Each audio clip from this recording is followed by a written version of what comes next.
갑자기 그 한 10시 좀 넘어서 핸드폰 재난 문자가 삑 하고 울렸습니다. 여러분 깜짝 놀라셨나요? 저도 뭐 지진이 났는 줄 알았어요. 예. 근데 알고 봤더니 북한에서 뭘 이렇게 미확인 뭐 삐라죠? 삐라 같은 걸 보내가지고 밤에 밖에 나가지 말라고 하는 그런 문자였습니다. 또 방글라데시의 또 사이클론으로 또 많은 사람들이 어려움을 당하고 있고요. 이 재난과 사고가 끊이지 않고 또 우리 또 안타까운 소식을 들었죠. 우리 문영덕 장로님 큰 사고를 당하셔서 많이 다치셨습니다. 이렇게 사건과 사고가 끊이지 않고 재난과 어떤 어려운 일들이 끊이지 않고 일어나는 그런 세상입니다. 그런데 이렇게 이목을 끄는, 우리의 이목을 끌어들이는 그런 사건과 사고가 많이 일어나는데요, 요즘에. 여러분, 기원전 7세기 경에도 온 세상 사람들의 이목을 집중시킨 한 커다란 뉴스가 있었어요. 여러분 혹시 그게 무슨 일인지 모르시겠죠? 제가 이렇게 이야기하면 그것은 바로 이 아시리아 대군이 아주 작고 힘없는 나라였던 남방 유다에게 크게 대패했다는 그런 소식이었습니다. 여러분 원래 이 아시리아가 이 막대한 그 군사력으로 이 남방 유다를 아주 쉽게 점령하고 그리고 섬멸할 것이라고 예측을 했습니다. 그런데 놀랍게도 그런 완전한 반전이 일어난 거예요. 어떻게 되었습니까? 막강한 그 군사력을 가진 아시리아가, 이 아수르가 이 남방 유다에 의해서 완전히 전멸되는 사건이 벌어지게 된 것이죠. 여기 열왕기하 19장 35절의 말씀에 보니까요, 이렇게 기록되어 있습니다. 우리 다 함께 읽어볼까요? 시작. 밤에 여호와의 사자가 나와서 아수르 진영에서 군사 18만 5천 명을 친지라. 아침에 일찍이 일어나 보니 다 성장이 되었더라. 어떤 일이 벌어졌습니까? 18만 5천 명이라고 하는 엄청난 그 군사들이 다 성장이 되었다라고 하는 것입니다. 그럼 실제 역사에서는 뭐라고 이것을 이야기하고 있을까요?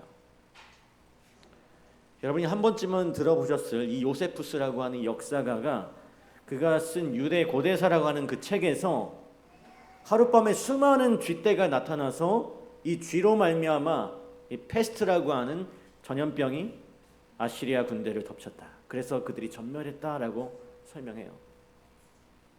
그러면서 뭐라고 얘기하는가 하면 랍사게가 이끄는 그의 군대가 전염병으로 인해 큰 어려움에 직면해 있는 것을 보았다. 왜냐하면 신께서 그의 군대에 무서운 전염병을 내리셔서 성을 공격하는 첫날 밤에 18만 5천 명이나 되는 병사들이 죽었기 때문이다. 그러면서 이 히스기야가 성전 벽과 그리고 궁전의 그 기둥을 긁어서 그 3만 달란트의 금을 마련하려다 말고 어떻게 합니까?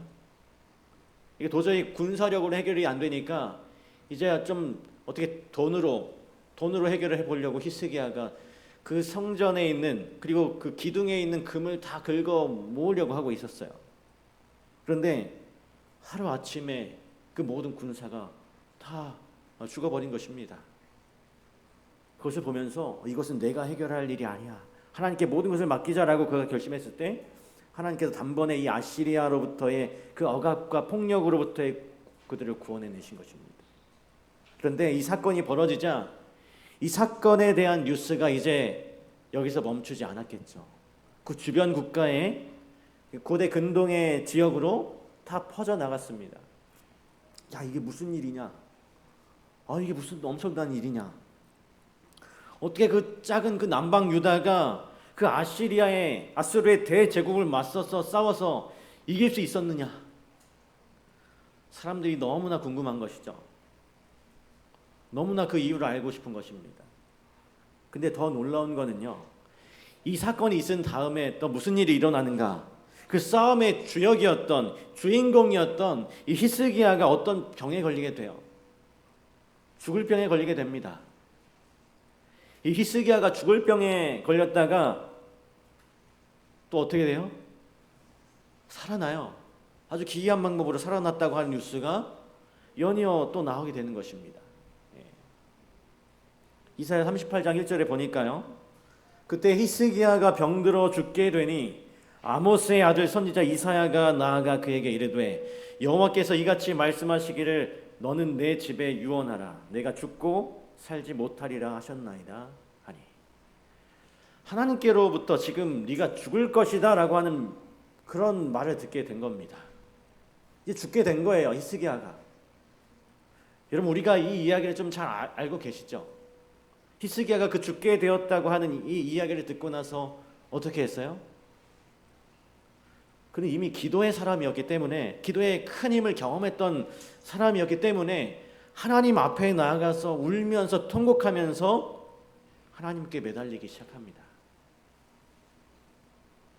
여기 보니까요, 이사야 38장 3절에 이르되 여호와여 구하오니 내가 주 앞에서 진실과 전심으로 행하며 주의 목전에서 선하게 행한 것을 기억하옵소서 하고, 히스기야가 심히 통곡하니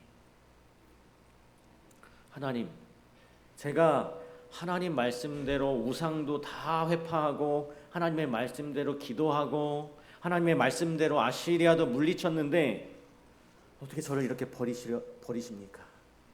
그렇게 울면서 하나님께 기도합니다. 그리고 그렇게 통곡의 기도를 간구했을 때 하나님으로부터 아주 귀한 축복의 말씀을 듣게 됩니다. 우리 이사야 38장 5절 말씀 우리 다 함께 읽겠습니다. 시작. 너는 가서 히스기야에게 이르기를 내 조상 다윗의 하나님 여호와께서 이같이 말씀하시기를 내가 내 기도를 들었고 내 눈물을 보았노라.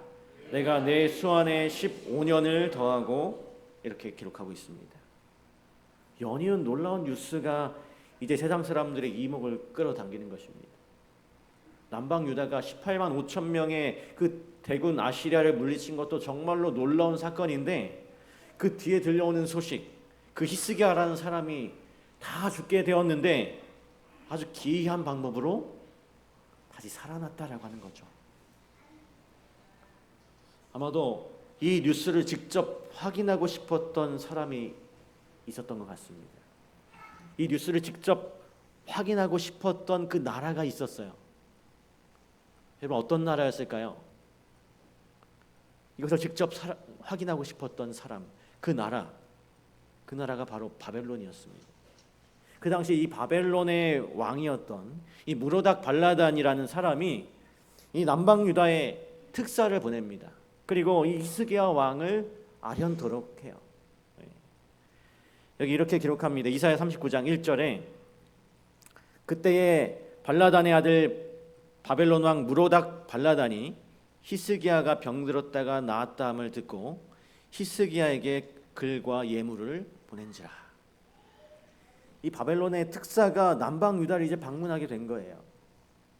히스기야를 만나려고 온다고 하는 그런 소식인 것입니다. 여러분, 히스기야가 이 소식을 듣고 기분이 어땠을까요? 매우 기분이 좋았습니다. 왜 그럴까요? 왜 기분이 좋았을까요? 왜냐하면 당시 이 바벨론은 이제 신바벨론으로서 다시금 그 나라가 그 고대 근동 지역에서 좀 뜨는 나라였기 때문이었습니다. 그런데 그런 나라의 왕이 자기를 아련토록 하기 위해서 지금 특사를 보낸 것입니다. 여러분, 바벨론, 이제부터 나온 이 바벨론은 이제 우리가 부르게 될 때 신바벨론이라고 부르게 될 겁니다. 과거에 바벨론은 굉장히 유명했어요. 또 크게 강성했었어요. 여러분들이 아마 잘 아는 제1왕조 6대 왕인 이 함무라비라고 하는 사람 여러분 기억하실 것입니다. 이 함무라비 하면 이 함무라비 법전 우리가 떠올리죠. 아주 탁월한 사회적 통치와 질서를 가지고 있었던 만큼 이 바벨론은 매우 강성했던 그런 나라였습니다. 근데 지금 현재 누구에 의해서요? 이 아수르에 의해서 좀 기가 눌려 있던 그런 상황이었어요. 그런데 이때 바벨론이 호시탐탐 이 아수르의 그 세력에서 벗어나서 다시금 이 고대 근동 지역의 패권을 장악하려고 장악하고 싶은 마음으로 이제 호시탐탐 기회를 노리고 있었는데 마침 그때 무슨 일이 일어났습니까? 그 아주 작고 작은 그 남방 유다라고 하는 나라가 누구를 물리쳐줬어요? 이 아수르를 물리쳐준 겁니다. 그러니까 이 바벨론 왕 무로닥 발라단이 얼마나 기쁘고 반가워요. 자기를 대신해서 정말 내가 그 고대 근동 지역의 패권을 쥐려면 이 아수르를 무너뜨려야 되는데 자기를 대신해서 이 아시리아를 물리쳐 준 것입니다. 그래서 궁금하고 또 어떻게 이 남방 유다가 이렇게 아시리아를 무찔렀는지 궁금한 것입니다. 그래서 특사를 보내게 되었어요. 그리고 히스기야가 그 소식을 듣고 아주 기분이 좋아졌습니다. 드디어 이 바벨론의 특사가 남방 유다에 도착했고 히스기야 왕이 그들을 맞이하게 됩니다. 그런데 이제부터 또 한 사건이 벌어져요. 이사야서에 보면 이 히스기야가 이 무로닥 발라단이 보낸 바벨론의 특사들을 맞이하는 장면을 이렇게 묘사하고 있습니다. 이렇게 기록하고 있어요. 39장 2절입니다. 히스기야가 사자들로 말미암아 기뻐하여 그들에게 보물 창고 곧 은금과 향료와 보배로운 기름과 모든 무기고에 있는 것을 다 보여주었으니 히스기야가 공중의 소유와 전 국내의 소유를 보이지 아니한 것이 없는지라. 딱 보니까 지금 히스기야가 잘하고 있어요? 잘못하고 있어요? 잘못하고 있습니다. 아수르 왕을 물리치고 나서 죽음 가운데서 하나님께 통곡하여 기도하고 살아날 때까지만 해도 이 사람이 정신을 차리고 있었던 것 같은데 갑자기 여기서 보니까 지금 히스기야가 무너지고 있는 것입니다. 특사를 맞이하던 히스기야가 어이없는 짓을 하는 거예요. 그 특사를 다 불러놓고 지금 왕의 곳간과 성전과 국내에 있는 모든 것을 다 열어가지고 자기가 가지고 있는 보물들을 다 보여주고 무기고를 열어서 다 자랑하는 것입니다. 여러분, 이 바벨론의 왕이 특사를 보낼 때 어떤 마음을 가지고 이 특사를 보냈을까요? 무슨 마음이 있었을까요? 어떻게 저 작은 남방 유다가 그렇게 큰 대국인 아수르를 물리칠 수 있었을까? 그 이유가 무엇일까? 그 국력의 원천이 무엇일까? 아마 그것이 알고 싶었을 거예요. 유다 나라에 뭔가 대단한 것이 있을까? 그렇게 기대했을지도 모르겠습니다. 근데 막상 히스기야 왕이 막 창고를 열어가지고 무기고를 열어서 막 다 보여주는데 거기에 뭐 특별한 것이 있었을까요? 아수르를 한 방에 물리칠 만한 대단한 어떤 무기가 있었을까요? 아니면 정말로 큰 국력과 재력이 있었을까요? 아니었습니다. 히스기야가 이 사네립에게 보낼 금 3만 달란트도 없어가지고 어떻게 했어요? 성전 벽에 금을 긁어갖고 겨우 3만 달란트를 마련하고 애를 썼던 그런 나라의 창고를 열어봤는데 뭐가 있겠습니까? 그래서 이 바벨론 특사들이 이게 뭐야? 이게 어떻게 이런 나라가 아수르를 물리쳤지? 참 별 볼 일 없는 나라다라고 생각했을 것입니다. 여러분, 사실 히스기야는 그 바벨론의 특사들을 맞이하면서 왕의 창고를 열어서 무기와 은금을 보여줬어야 됐을까요? 어떤 일을 해야 됐을까요? 이 히스기야가 그 특사들에게 뭘 보여주었어야 됐을까요? 사실 그가 했어야 되는 일은 그들 앞에서 바로 하나님께서 어떻게 아수르의 18만 5천 명의 대군을 무찌르셨는지, 그리고 자기가 어떻게 죽다 살아났는지에 대한 놀라운 하나님에 대한 그런 간증을 했어야 했습니다. 그런데 지금 그가 순간 바벨론의 특사가 자기에게 다가온 것으로 인해서 마음이 좀 우쭐한 것 같습니다. 참으로 당황스럽게도 참 볼 것도 없는 자기 창고를 열어가지고 그것을 그나마 자랑거리라고 지금 자기 자랑을 하고 있는 것입니다. 거기서 지금 죽음 가운데 살아나는 것이 히스기야가 뭐가 대단한 것이 있어서 살아나는 것이 아니었어요. 다 하나님의 은혜였죠. 하나님의 축복이고. 그런데 지금 히스기야가 이 자기 자랑의 덫에 걸린 것입니다. 자기 자랑의 유혹에 넘어간 것이죠. 여러분, 자랑이 뭔가요? 자랑하는 것. 이 자랑이라고 하는 것이 사실 우리들의 마음속에 이 자랑의 마음이 없는 사람이 있을까요? 이 할머니들 사이에서 이런 말이 있다고 그래요. 손주 자랑하려면 10,000원을 내놓고 자랑하라, 그런 말이 있대요. 할머니들이 이렇게 모이면 저마다 그냥 사진, 휴대폰에 사진 꺼내놓고 손주 자랑을 하려고 한답니다. 그거 누가 들어준다고? 그래서 손주 자랑할 거면 10,000원 꺼내놓고 자랑하라고, 그런 이야기가 있더라고요. 여러분, 사실 우리가 매 순간 아주 조그만 거라도 자기 자랑하고 싶은 마음과 유혹들이 우리들에게 있어요. 여러분, 이 자랑이란 말의 뜻은 자신을 다른 사람들 앞에서 높이려고 자신 또는 자신과 관계된 사물들을 남에게 드러내어서 뽐내는 것이라고 정의하고 있습니다. 지금 히스기야가 자기의 것을 드러내어 지금 뽐내고 있는 거예요. 누구 앞에서요? 이 바벨론의 특사들 앞에서 그 왕궁의 창고를 열고 그냥 곡간을 열고 무기고를 열어서 이것 좀 한번 보라고 자랑을 하고 있는 것입니다. 사실 그가 지금 이렇게 바벨론의 특사들을 맞이하게 된 것은 모두가 다 하나님의 축복이고 하나님의 은혜이고 하나님의 능력임을 지금 히스기야가 잠깐 동안 잊어버린 거죠. 그리고 자기 자랑의 유혹에 걸려서 넘어진 것입니다. 그래서 이 모습을 본 이사야가 이 히스기야에게 하나님의 말씀을 전하는데 아주 무서운 저주를 이 히스기야에게 전합니다.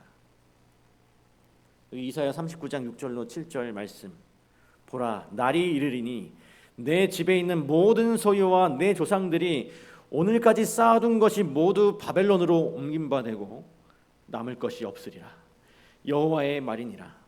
또 내게서 태어날 자손 중에서 몇이 사로잡혀 바벨론 왕궁의 환관이 되리라 하셨나이다 하니. 이사야의 무서운 저주가, 하나님의 저주가 히스기야에게 임합니다.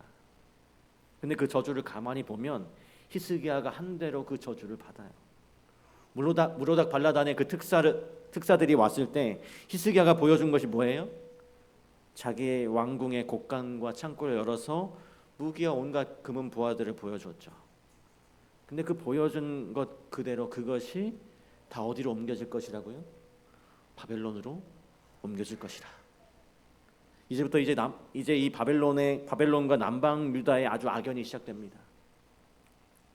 결국 남방 유다는 바벨론에 의해서 멸망당하잖아요.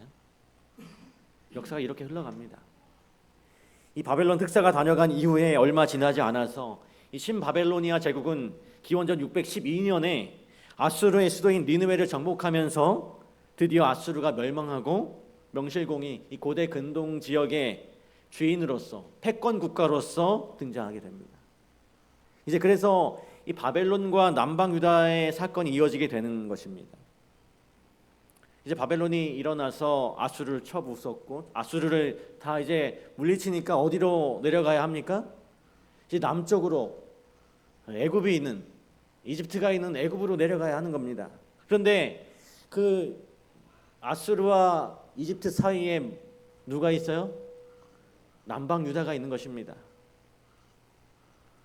그 길목이 남방 유다가 있기 때문에 이제 순서대로 바벨론이 이 이집트까지 점령하기 위해서 남방 유다를 먼저 쳐야 되는 것이죠. 그리고 짧게 요약하자면 여호야김 시대에 바벨론의 제1차 침공이 있었습니다. 기원전 605년, 이때 남방 유다가 멸망하고 예루살렘 성전이 약탈당하고 우리가 잘 아는 것처럼 다니엘과 세 친구가 포로로 잡혀가요.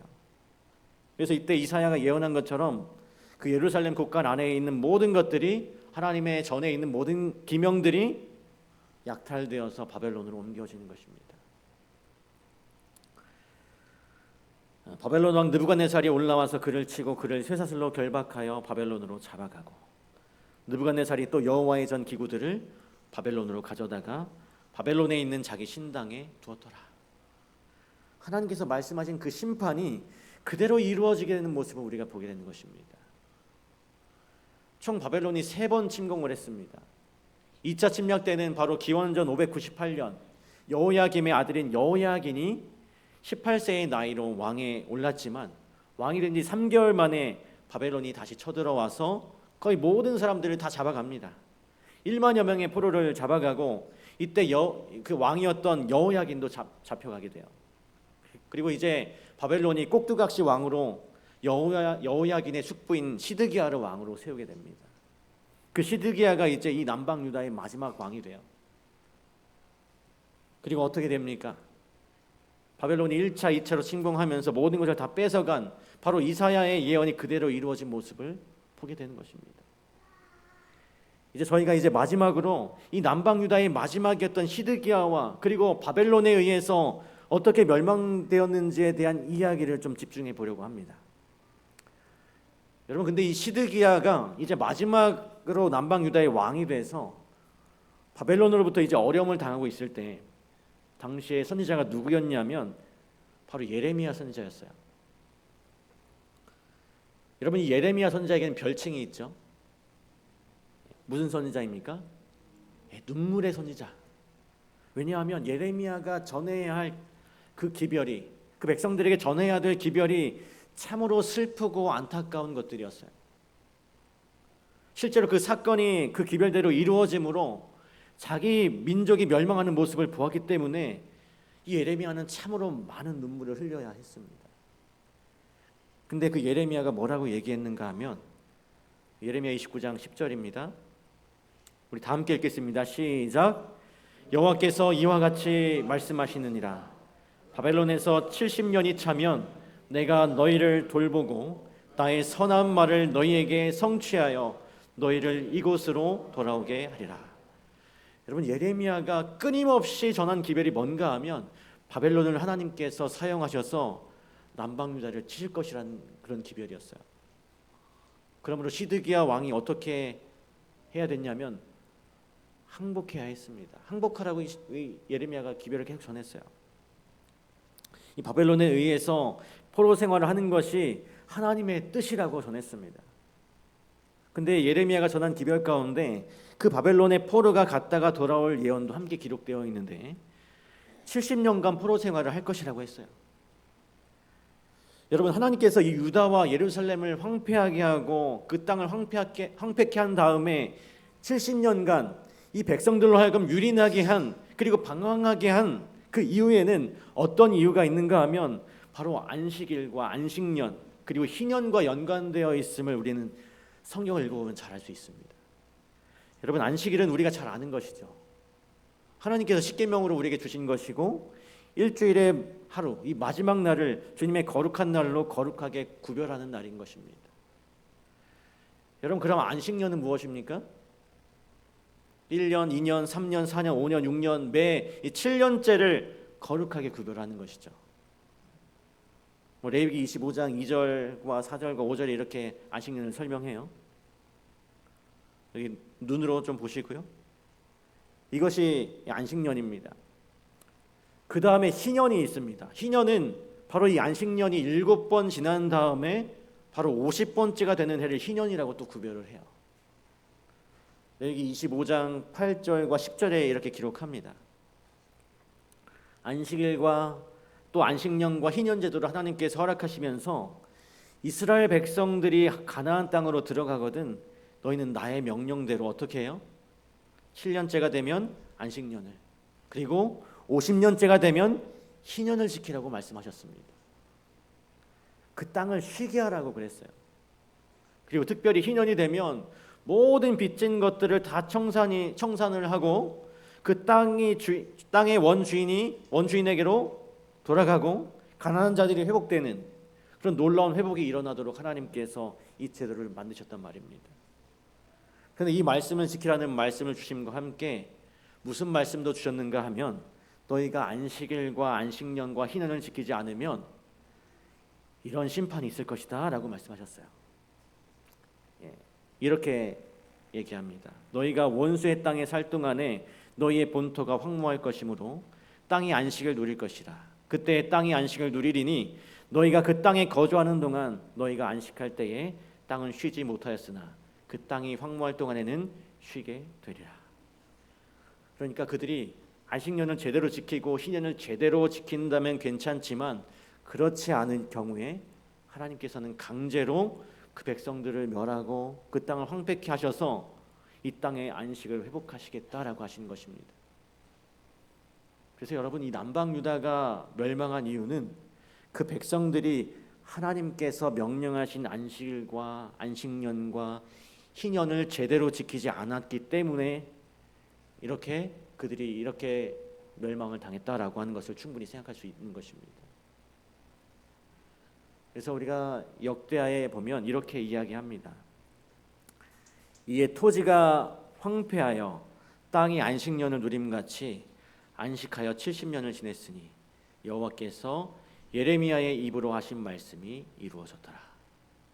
지금 남방 유다가 멸망해서 그들이 예루살렘이 완전히 황폐케 된 이유가 무엇인가 하면 그들이 무엇을 지키지 않은 거예요? 안식년을 지키지 않은 것입니다. 그들이 희년을 제대로 지키지 않았던 거예요. 그래서 70년간 그 땅을 황폐케 함으로 그 땅이 한 번도 쉬지 못했던 그 안식년과 희년을 통해서 회복토록 하기 위해서 하나님께서 그렇게 하셨다라고 하는 것입니다. 여러분, 안식일과 이 안식년과 희년의 정신이 무엇입니까? 안식년이 되면 어떻게 했어요? 아무것도 땅에 심지 않고 그 땅에서 자연적으로 난 것은 어떻게 하도록 했습니까? 가난한 자들이나 나그네들이 또 동물들이 그냥 와서 먹도록 두었어요. 희년에는 모든 빚진 땅을 원 주인에게 돌려주고 종들을 다 풀어주고 모든 것이 해방되는 자유를 선포했습니다. 여러분, 이것이 가난한 자들을 돌아보고 모든 것을 회복하고 자유케 하고 빚진 것도 다 탕감해주고 다 돌려주고 하도록 한 희년의 정신이 무엇인지 아십니까? 그 모든 것의 주인이 누구시라는 것을, 하나님이시라는 것을 그 안식년과 희년 속에 담아 두었던 것입니다. 내가 가지고 있는 것이 내 것이 아니라고 하는 거예요. 내가 지금까지 축적한 부가 내 것이 아니라는 것입니다. 내가 지금 누리고 있는 것이, 내가 지금 이 땅에서 살아가면서 내가 가지고 있는 이 모든 것이 다 내 것이 아님을 기억하라고 하는 것입니다. 그 모든 것이 다 하나님께로부터 온 것임을 기억하라는 거죠. 여러분, 우리가 우리의 신앙 속에서 이 안식일을 지키는 이 날을 거룩하게 준수하는 것은 내가 가진 모든 것이, 내가 지난 한 주 동안 누렸던 모든 삶이 내 것이 아니라, 내가 이룬 것이 아니라 하나님께서 주셨다라고 하는 것을 오늘 우리는 이 자리에 올 때마다 되새겨야 하는 것입니다. 내가 누리고 있는 것이 하나님의 은혜임을 우리가 고백해야 되는 자리가 바로 이 안식일의 자리라고 하는 것이죠. 그래서 우리가 이 안식일에 와서 하나님께서 나에게 주신 것으로 인하여 찬양하고 영광을 돌리는 것이 바로 이 안식일의 예배가 되어야 하는 것입니다. 우리가 가진 이 생의 모든 자랑이 나의 것이 아님을 고백하는 자리가 바로 오늘 이 자리라고 하는 것이죠. 그런데 여러분, 오늘 말씀을 보니까 그렇게 기억하라고 말씀했던 안식년과 희년을 이스라엘 백성들이 지켰어요? 안 지켰어요? 안 지켰어요. 다 자기 것인 양 알고 살았다라고 하는 것입니다. 오히려 가진 자들이 더 착취하고 가난한 자들을 약탈하고 억압했어요. 그래서 미가서는 말하기를 그들이 침상에서 죄를 꾀하며 악을 꾸미고 날이 밝으면 그 손에 힘이 있으므로 그것을 행하는 자는 화 있을진저 밭들을 탐하여 빼앗고 집들을 탐하여 차지하니 그들이 남자와 그의 집과 사람과 그의 산업을 강탈하도다. 이 남방 유다가 멸망할 때쯤 활동했던 선지자가 미가였습니다. 이 미가 선지자가 그 시대의 상황을 이렇게 이야기해 주고 있는 거예요. 가진 자들의 횡포와 착취와 빈부의 격차와 사회적 갈등이 더 심해져 있는 모습을 우리가 보는 것이죠. 그래서 하나님께서 이 남방유다를 치신 것입니다. 여러분, 이러한 모습이 지금 오늘 우리가 살아가는 이 오늘날의 모습입니다. 가진 자들의 횡포와 착취와 빈부의 격차와 사회적 갈등이 너무나 심해지고 있어요. 그래서 여러분, 이 세상이 멸망할 수밖에 없는 것입니다. 그래서 곧 하나님께서 이 땅을 치실 것이에요. 여러분, 그럼 이러한 시대에 우리의 삶은 어떠해야 하는가? 우리의 마음속에 무엇을 회복해야 하는가? 안식일과 안식년과 희년의 정신을 회복해야 하는 것이죠. 내가 누리고 있는 모든 것이 바로 하나님께로부터 온 것임을 알고 그 은혜에 감사하고 찬양하고 나에게 주어지고 있는 모든 것들이 하나님의 것임을 고백하는 일이 오늘 우리들의 삶 가운데 매일매일 일어나야 한다는 것입니다. 그래서 내가 가지고 있는 모든 것을 자연스럽게 하나님을 위해서라면 다 내려놓을 수 있고 헌신할 수 있는 것이 오늘 우리 모두의 마음이 되어야 하는 것입니다. 근데 이 남방 유다와 히스기야가 그렇게 살지 못했던 것 같아요. 근데 이제 마지막 장면으로 가보면 이 바벨론에 의해서 남방 유다가 어떻게 멸망되냐면, 예레미야는 이렇게 우상 숭배와 사회적 타락의 모습을 보면서 이 남방 유다가 멸망할 것을 알았어요. 하나님께로부터 바벨론으로 항복하라는 이야기를 들었습니다. 예레미야가 계속해서 바벨론에게 항복하라는 얘기를 했기 때문에 다른 동족들에게 아주 많은 오해를 받았습니다. 예레미야가 매국노라든지 친바벨론주의자라든지. 그래서 예레미야는 참 어려움을 많이 당했어요. 남방 유다의 고관들이 항상 그를 감금하고 때리고 그를 어렵게 했어요. 그날도 이 예레미야가 서기관 요나단의 집 토굴에 갇혀 있었습니다. 이 서기관 요나단은 그에게 먹을 것도 주지 않고 토굴 속에서 이 예레미야를 계속 가둬두었습니다. 그때 이 남방 유다의 마지막 왕이었던 시드기야가 이 예레미야를 마지막으로 찾아와요. 그리고 다시 한번 예레미야에게 묻습니다. 정말 이 예루살렘이 바벨론에 의해서 황폐케 될 것인가, 멸망하게 될 것인가? 그래서 이 시드기야 왕이 예레미야에게 묻습니다.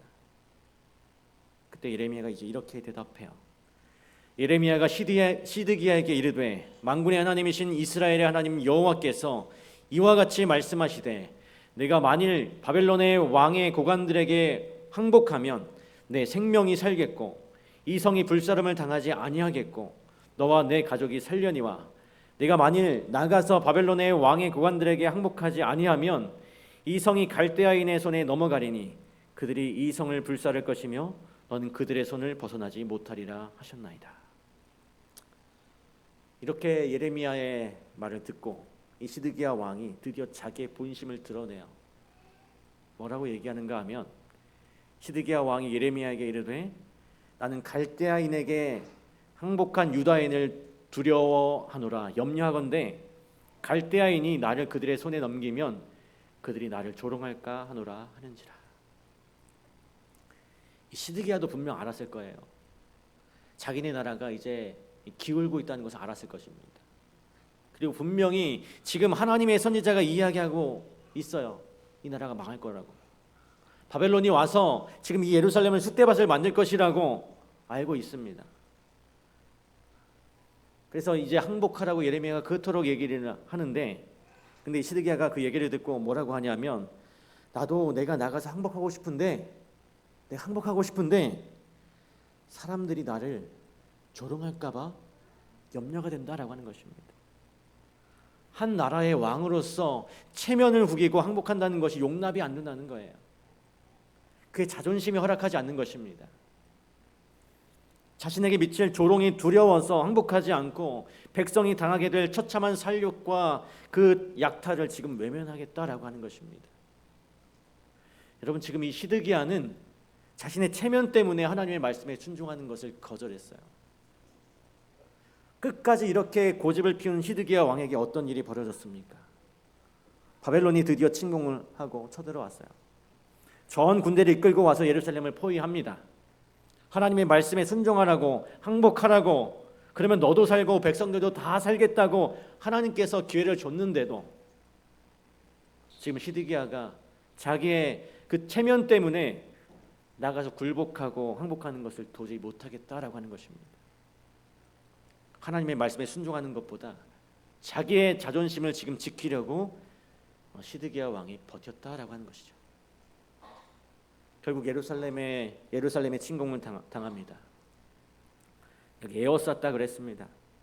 근데 여러분, 예루살렘이 얼마나 난공불락의 도성이었으면 그들이 바벨론의 군사들이 에워쌌다고 해서 금방 무너지지 않고 얼마나 버텨요? 18개월을 버팁니다. 그 18개월을, 그러면서 그 안에서 얼마나 무서운 일들이 벌어졌는지 여러분 아시죠? 드디어 18개월 만에 예루살렘이 무너지고 이 바벨론의 군사들이 몰려오는데, 여러분 18개월 동안 이 수성전을 펼쳤으니까 서로 지치는 것입니다. 그래서 그 밖에서 공격하는 이 바벨론의 군사들도 얼마나 약이 올라 있었을까요? 그래서 어떤 일이 벌어졌습니까? 아주 무서운 약탈이 벌어져요. 예레미야 39장에 보면 모든 걸 다 불태우고 모든 걸 다 무너뜨리고 사람 잡아갈 수 있는 사람은 다 잡아갔어요. 거기에 별 볼 일 없는 사람들만 이렇게 남겨두고 이 성을 완전히 황폐케 만들어 버렸습니다. 그런데 이때 시드기야가 어떻게 했는지 아세요?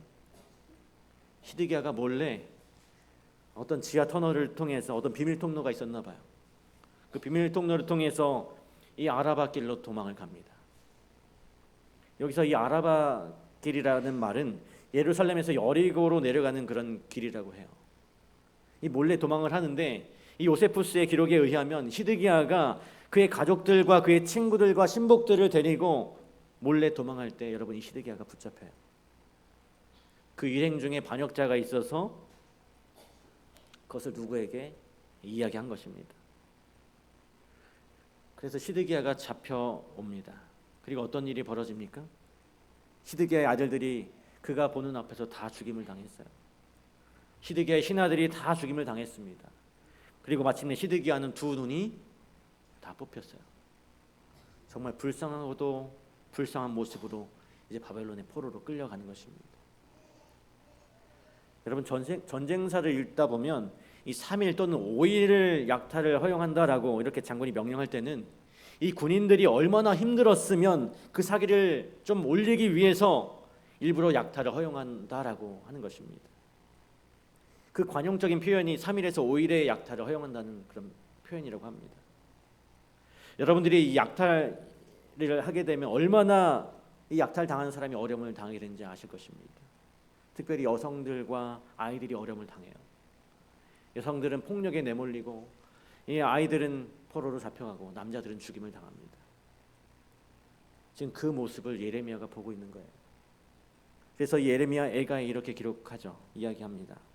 내 눈이 눈물에 상하며 내 창자가 끊어지며 내 간이 땅에 쏟아졌으니 이는 내 딸, 내 백성이 패망하여 어린 자녀와 젖 먹는 아이들이 성읍 길거리에 기절함이로다. 하나님의 말씀에 순종했다면 이 일을 면했을 텐데, 근데 시드기야가 지금 고집을 피우다가 이렇게 된 것입니다. 너무나 참혹한 일이 지금 예루살렘 성 안에 벌어지고 있는 것입니다. 오늘 하나님께서 오늘 우리에게 말씀하십니다. 나의 말에 순종하라. 너의 생각과 너의 계획과 너의 경험과 너의 지혜가 그리고 너의 소유가 이 멸망해가는 세상에서 너를 절대로 구원할 수 없다고 말합니다. 너 자신을 버리고 너의 체면을 버리고 온전히 나의 말에 기울여 순종하라고 오늘 우리들에게 말씀해 주고 있는 것입니다.